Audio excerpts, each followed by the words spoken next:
வணக்கம். தன் உதடுகளை மூடுகிறவன் புத்திமான் என்று எண்ணப்படுவான். நீதிமொழிகள் 17:28 அப்படி சொல்கிறது. நான் சில தெய்வ மனிதர்களோடு நெருங்கி பழகியிருக்கிறேன்.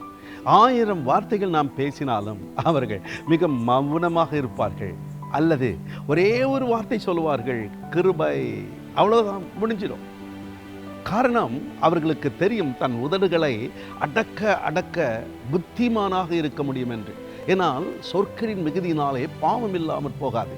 வளவள வளவள வளவள என்று பேசிக்கொண்டு இருப்பதை விட, கிட்ட கிட்ட கிட்ட கிட்டவென்று சொல்லுவதை விட, அமைதியான நிலையிலே புன்முறுவலோடு கூட சில வார்த்தைகள் நாம் மௌனமாக சொல்லுவோமே, ஆனால் அது பேசும். ஆகவே நாம் பல விதத்தில் வார்த்தைகளை அள்ளி வீசாதபடிக்கு சில வார்த்தைகளை யோசித்து நிதானமாய் சொல்ல பழகுவோம். அது நிச்சயமாக அநேகருக்கு ஆசீர்வாதமாக இருக்கும். அதை நானும் கற்றுக்கொண்டு வருகிறேன்.